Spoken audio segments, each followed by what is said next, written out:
Welcome back. This is Chicken Philosophy, the Divine Pymander, Part 2, in which we will pick up right where Pymander left off in Part 1.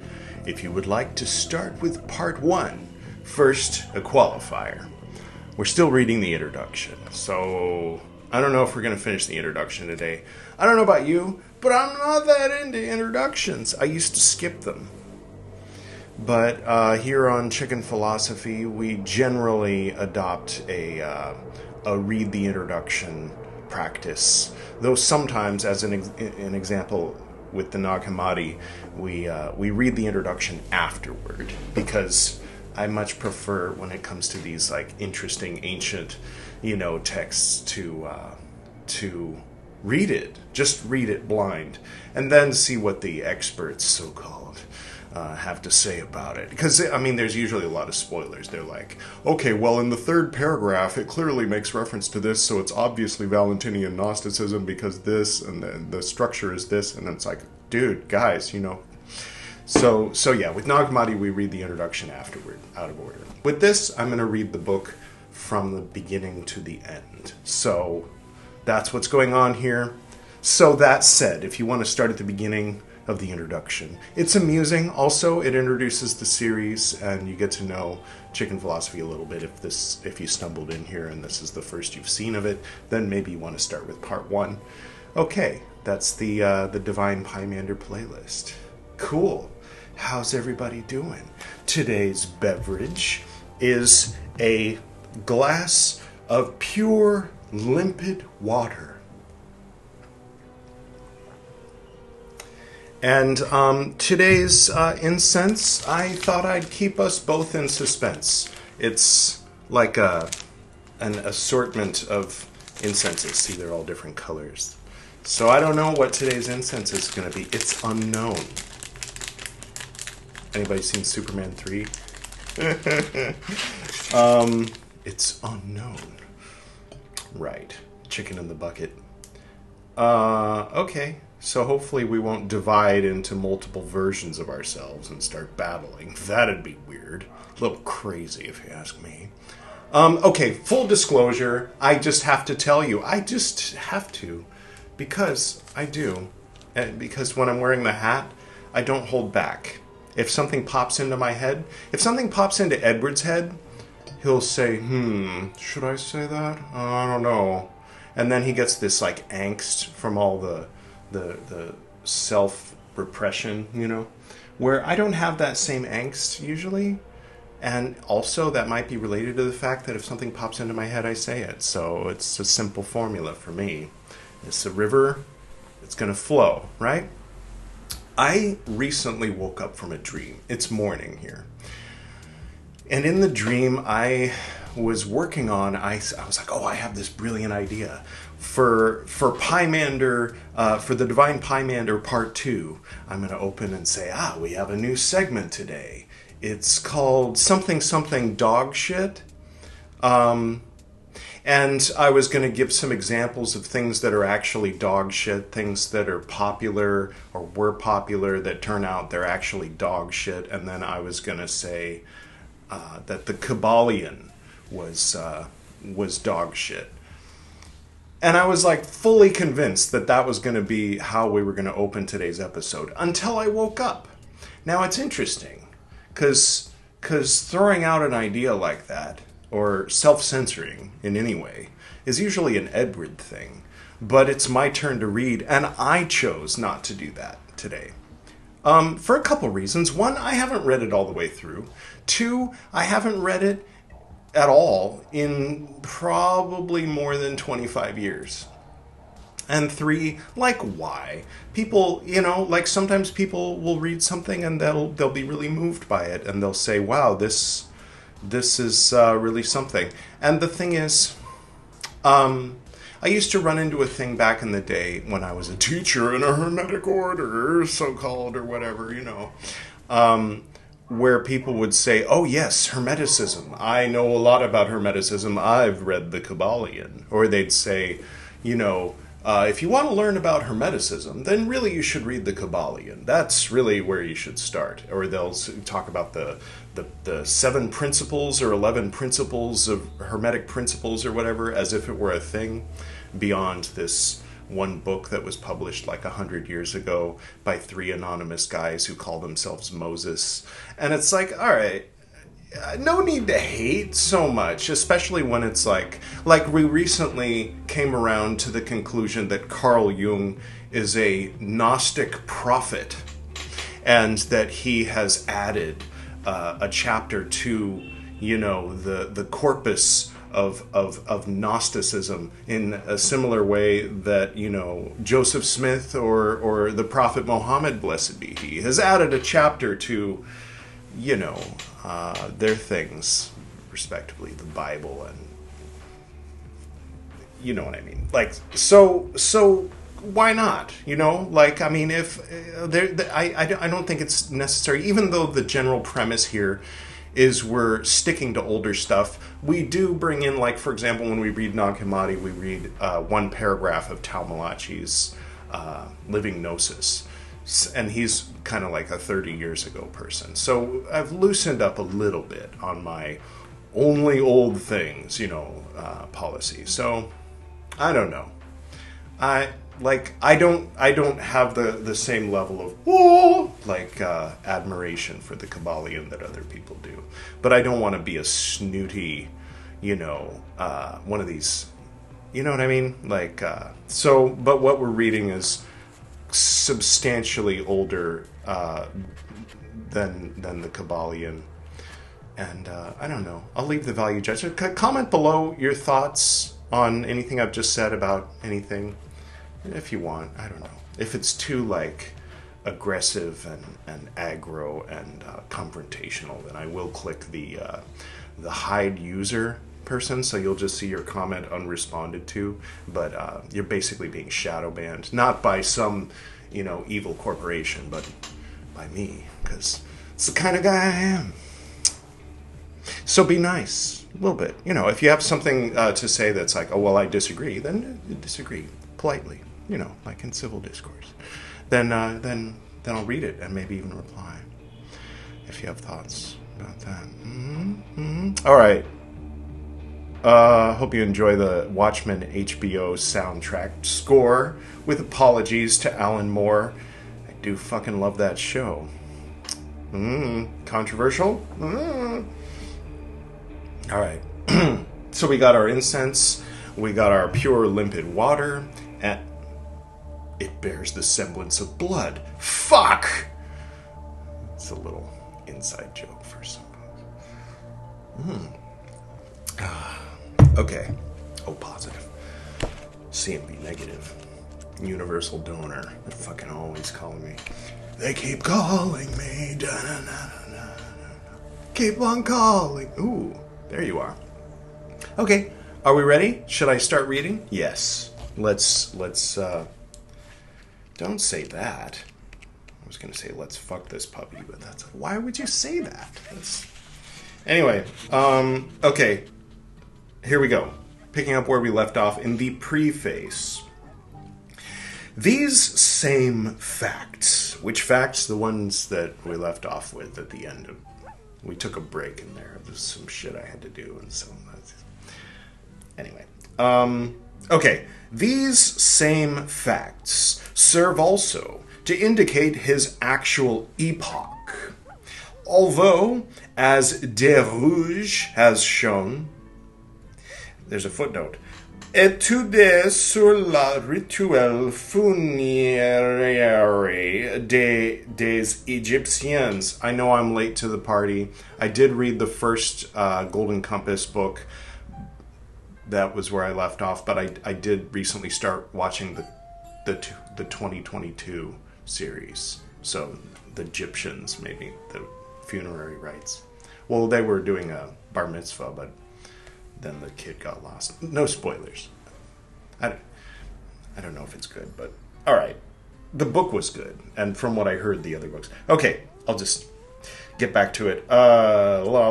Has shown very early Egyptian monuments, now at Berlin and elsewhere, express or insinuate the idea of the eternal Father Creator. Speaking of which, I have a friend who gave a nice lecture. It's 19 minutes, and it's on the practice and the evolution of the practice of the mummifying of sacred animals, including ibises and stuff like that, related to Thoth, or Thoth, as I would say. And, you know, cats and dogs for Anubis and Sekhmet. I think the cats were for Anubis. I don't get it. But anyway, go ahead and watch it. You know, bookmark it for later, watch it later. I don't know if you know, but when I point up here and then the thing pops up, then if you open out the description below, then you'll find those links toward the bottom. So check that out. I enjoyed that lecture. I learned a lot. Anyway, okay, continuing. Doodly-doo.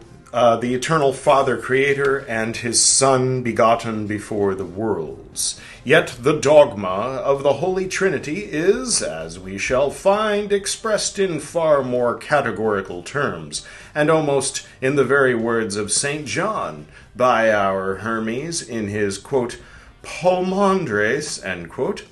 So also the doctrine of baptism and the regeneration or new birth, as set forth by St. John in the 3rd chapter of his Gospel, as due to the man, with a capital T and a capital M, the only Son of God, with a capital S and a capital G. Okay, so I was a little bit mistaken, or Edward was a little bit mistaken, day before yesterday in reading the Nag Hammadi talking about how the purple petal is now the only Christianity petal. Apparently the orange petal has some Christianity in it. How much? Well, we'll find out. It's not Orthodox Christianity, but we'll learn as we go, right?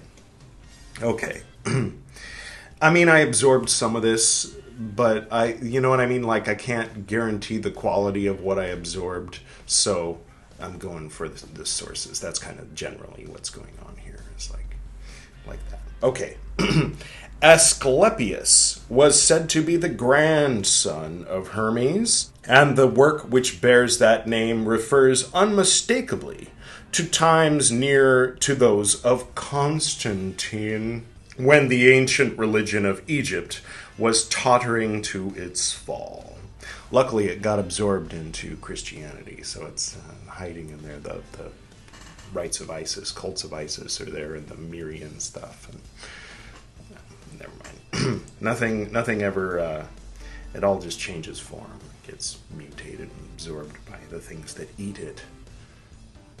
Anyway, moreover, that author refers therein repeatedly to Ammonius Saccas, who is called the founder of the Neoplatonic school, and who died circa AD 241. I love how Neoplatonic, people think Neoplatonic, oh, it's people in 2025 who are into Plato. No. Oh, it's people in Spain 1,000 years ago who got into Plato.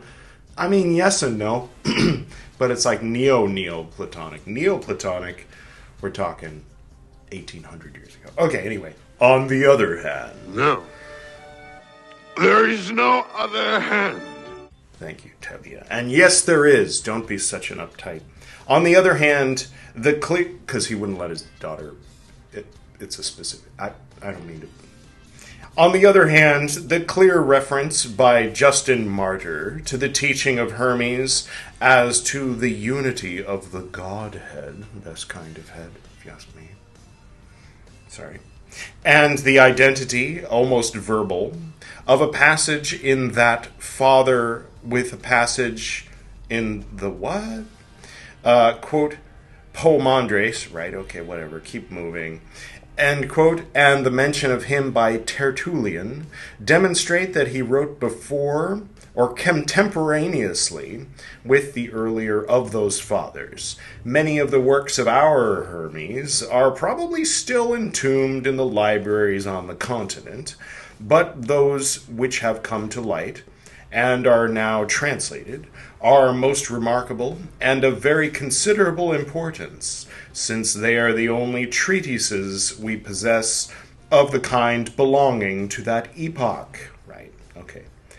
The emphatic praise bestowed upon them by the fathers, from Justin Martyr downwards, ought to commend them to our notice. The eulogium of Lactantius, we remember Lactantius because he has lactate, never mind, the quote, Trismegistus, who, I know not how, investigated almost all truth. All right. End quote. And as he and Cyril of Alexandria, not that Cyril, it's a Cyril of Alexandria, and Suidas remark, his enunciation of the doctrine of the incarnation of the Son of God for the regeneration of man, and of the Holy Trinity in unity, of the immortality of the soul of man, is plain, whilst his undoubted adherence to much of the philosophy of Plato, quote, the Attic Moses, end quote, especially in the Timaeus, entitles him to be considered the real founder of Neoplatonism in the best and most Christian sense. What are we talking about? Introductions, man, I swear.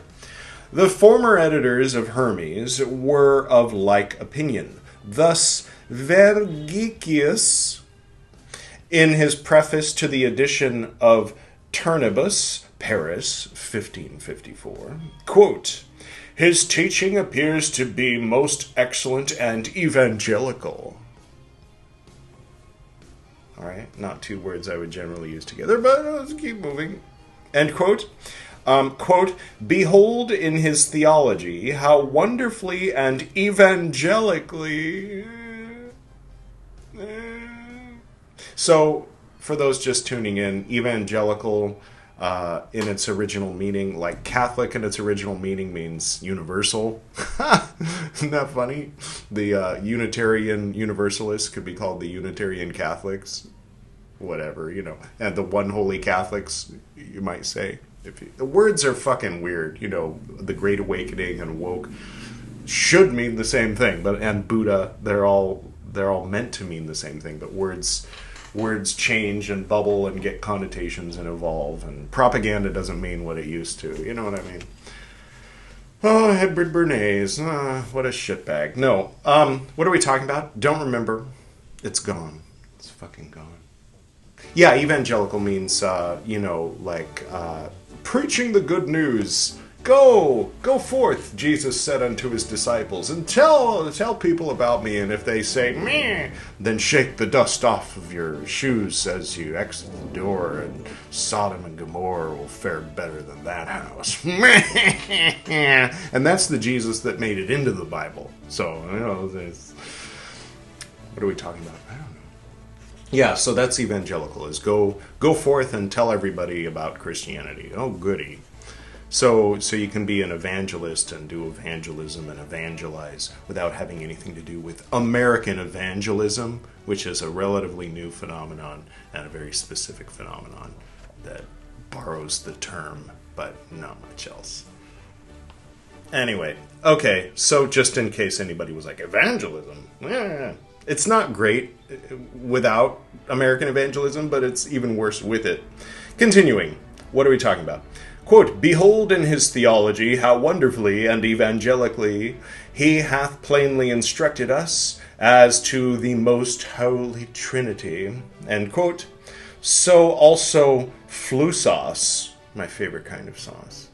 Put some of that on a tortilla. With Scaliger the Younger, Bordeaux, 1574. Oh, put a little flusauce, drink a little Bordeaux. Speaking of which. Cheers.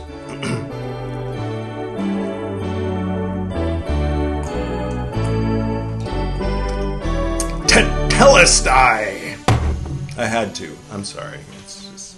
Quote, he deserves the name of an evangelical philosopher, for he first expounded the chief effects of divine grace upon man, and first declared how his salvation depended upon the Son of God.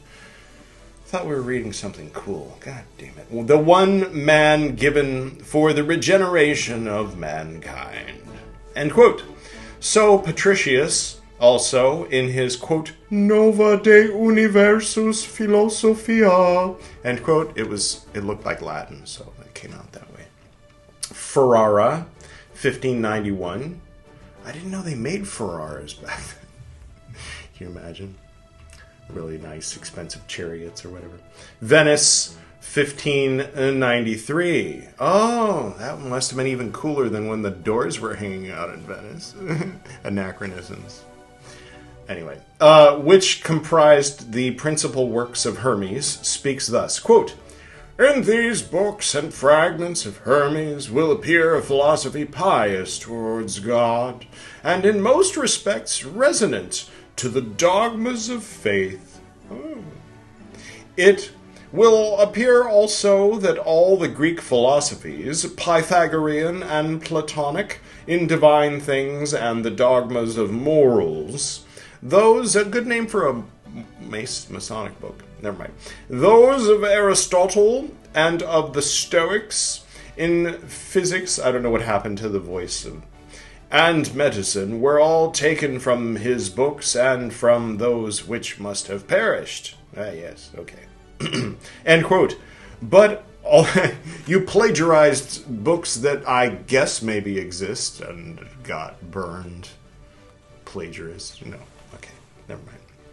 But although this may be so, the reader must be forewarned that he will not find in these writings a complete Christianity. Oh, well, at least there's that.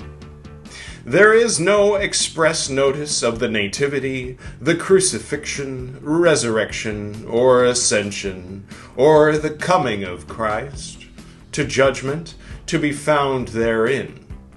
Although there is also nothing inconsistent with these facts. Who the fuck is writing this introduction? Okay.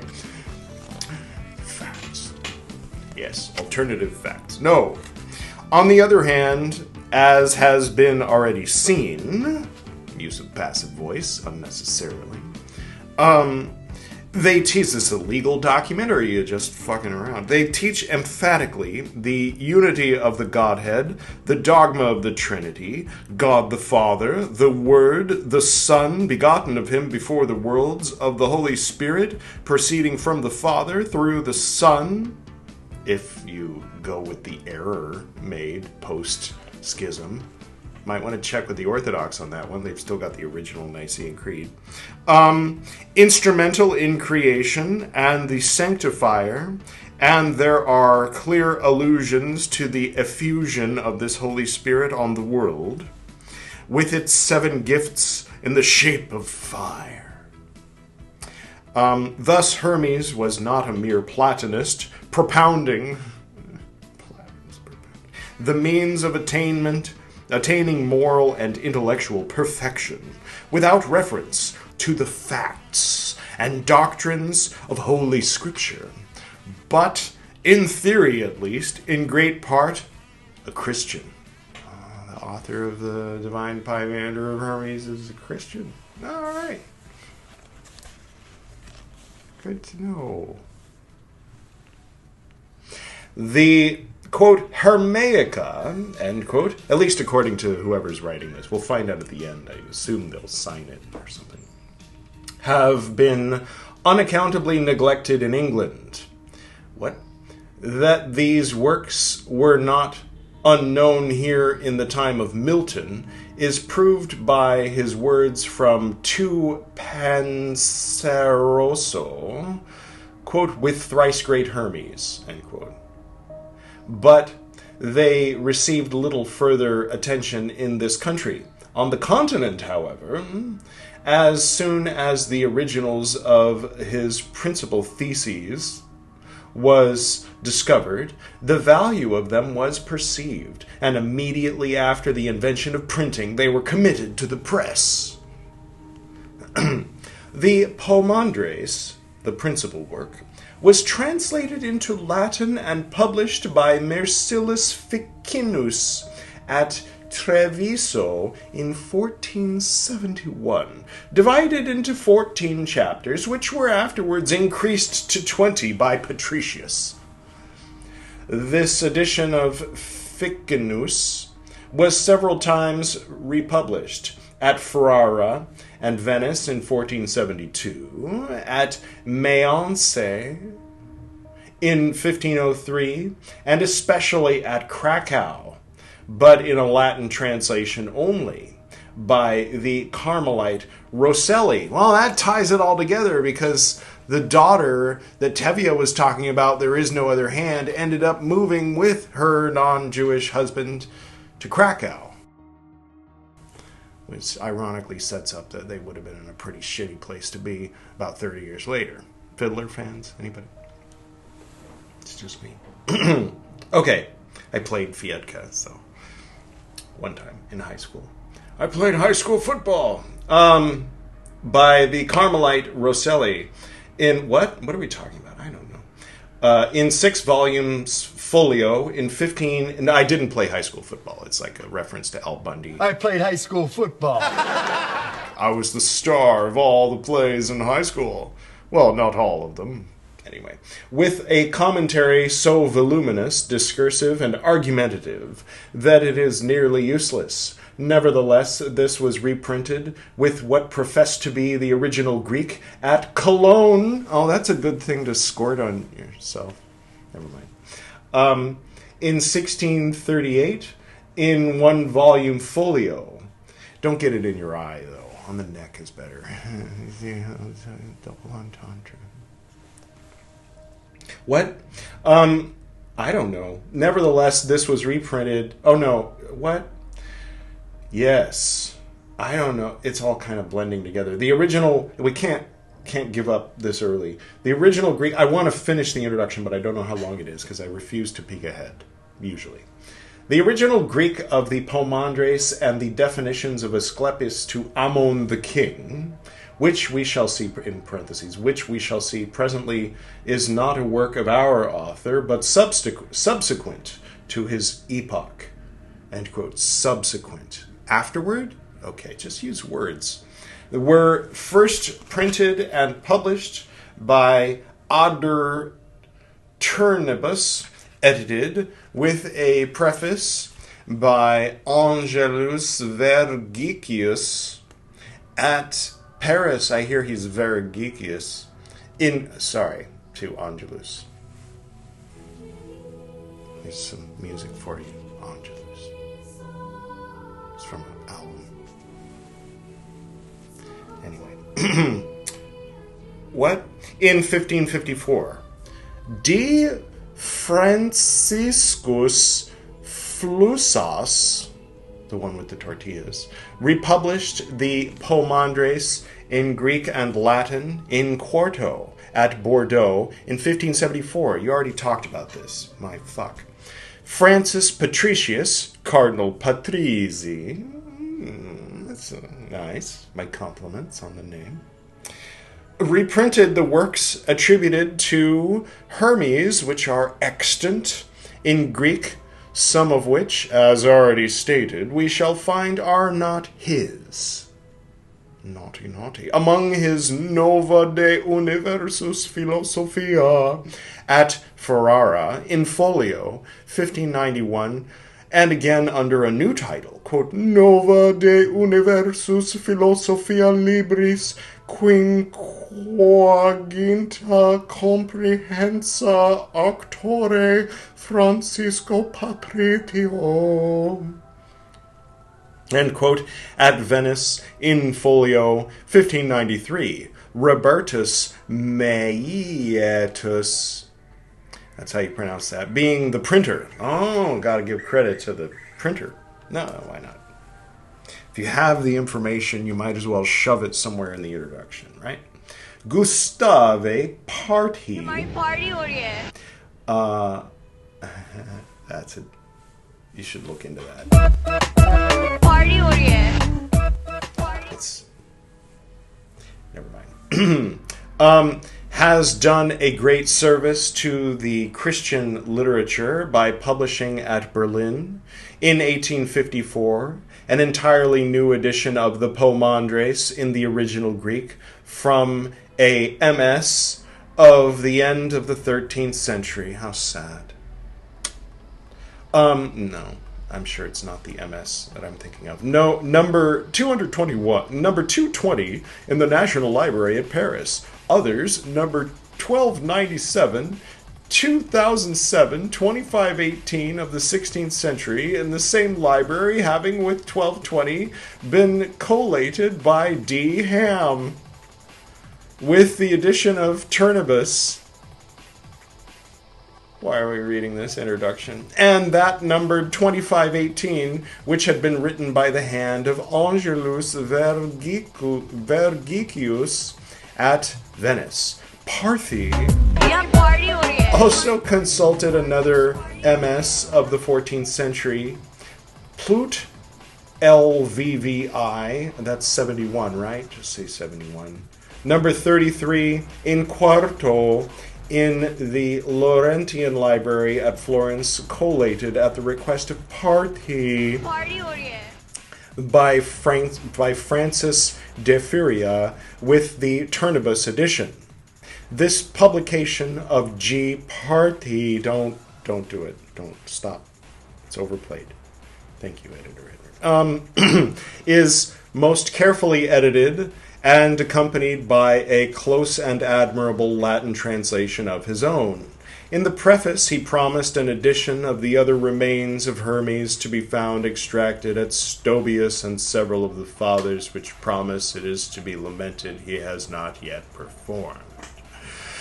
There exist several old French translations of the Hermaica, one by G. Depreux, unpublished at Paris, 1557. Quote, the two books of Hermes Trismegistus, one of the power and wisdom of God, the other of the will of God, end quote. Another of the Pymander by Foyer de Candale, with a comment, at Bordeaux, 1574. Another by G. Jolly, Jolly, and Hub, in folio at Paris in 1579, again printed in 1626. A complete translation into modern French of all the works attributed to Hermes was published at Paris by, I'm going to peek ahead. I have to know. Fuck. Alright, so we're on page 15, and there are 24 pages of this introduction. Alright, we're going to be reading introduction for a while. I'll read a little more. I'll try to, if I can figure out where I was. Okay. A complete translation into modern French of all the works attributed to Hermes was published at Paris by Dr. Louis Menard, 1866 in quarto, and again in 1868 in small octavo. This translation is by no means literal, often an abbreviation, and sometimes incorrect. It is prefaced by a critical dissertation on the authorship and contents of the Hermetic books respectively, which contains much curious information. This work was crowned by the Academy of Inscriptions and Belles Lettres, but is discursive and not sufficiently discriminative. Nevertheless, the conclusions of the writer have often been adopted as correct in the present volume. In 1781, Dietrich Tiedemann, professor of philosophy at the University of Marburg, the author of several works on the philosophies of the Greeks and Egyptians, published at Berlin and Stettin, a translation into German of the Pymandres, or treatise written by Hermes Trismegistus of God's might and wisdom. In 1875, as already stated, Engelmann at Leipzig published a dissertation on Hermes Trismegistus by Dr. Richard Pietschmann, quote, after Egyptian, Greek, and Oriental sources. Back then, Oriental meant like Italy, right? No, maybe a little like Romania. End quote. which, however, relates mostly to the legendary Hermes and not to our author, but which contains a mine of information on the general subject from a vast variety of authorities and may be considered introductory to the present volume. At Bologna, spelled like baloney, 1820, was printed I just happened to choose this finger I'm not flipping off Bologna or Bologna or however the hell. Sorry, was printed a dissertation on the Harmaica, of which, however, the translator has not been able to obtain a copy.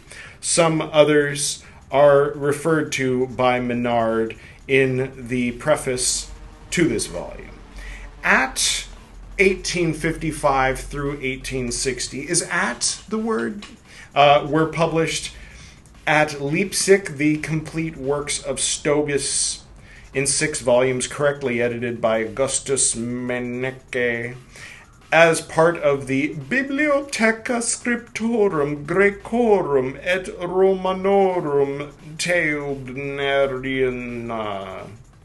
end quote, which is his, quote, Physica et Ethica et Florilegium, end quote, contain large excerpts from Hermes. These constitute almost all we have of his genuine works, beyond, quote, the Pomandres, end quote, which we possess entire, and the notices we have of them in the Fathers of the Church.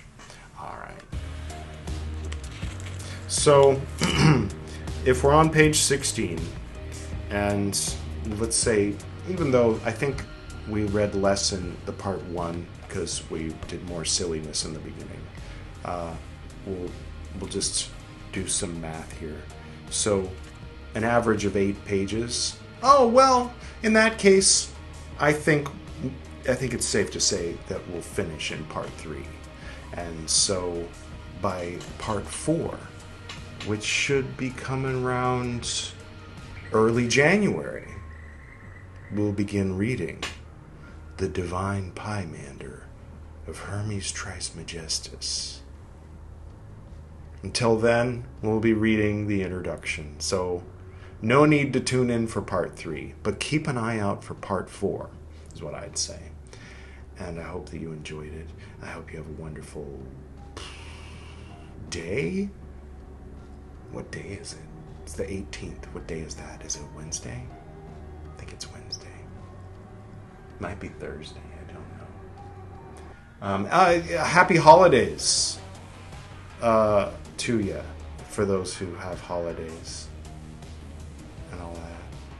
And all right.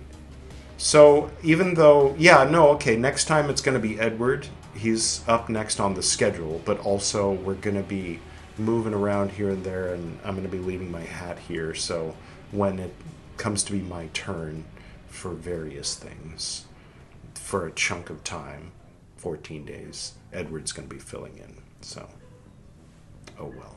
I guess I'll see you again sometime in mid-January, unless we loop around. What day is it? I just asked that question. It's the 18th, then 19th, then Buddhist books. Oh, you'll see me again. I'll probably be reading, it'll be the black and red Carl Jung episode. You'll see me in the black and red Carl Jung episode before my break. But Chicken Philosophy will continue. It's just a break for me. I'll be in the pyramid. It seems longer for me because time... Have you seen Tron? It's sort of like that. It's about the same as that, actually. So, nice long break for me. Anything else? I don't think so. Oh, yesterday we did a Padmasambhava. I mean, by we, I mean Pymander. It's confusing because one of me is Pymander, but this is the Pymander. But Pymander read The Life and Liberation of Padmasambhava yesterday, and it was Buddhist Books Podcast episode 300. Of course, Chicken Philosophy's up into 360, and we just don't pay attention. The Buddhist books slowed down when Chicken Philosophy came into existence, but it's just the way it goes. All right, I'm going to close now. Have a wonderful day. Click the end screen. It's episode 300 of Buddhist Books, Pymander Part 21. Until next time.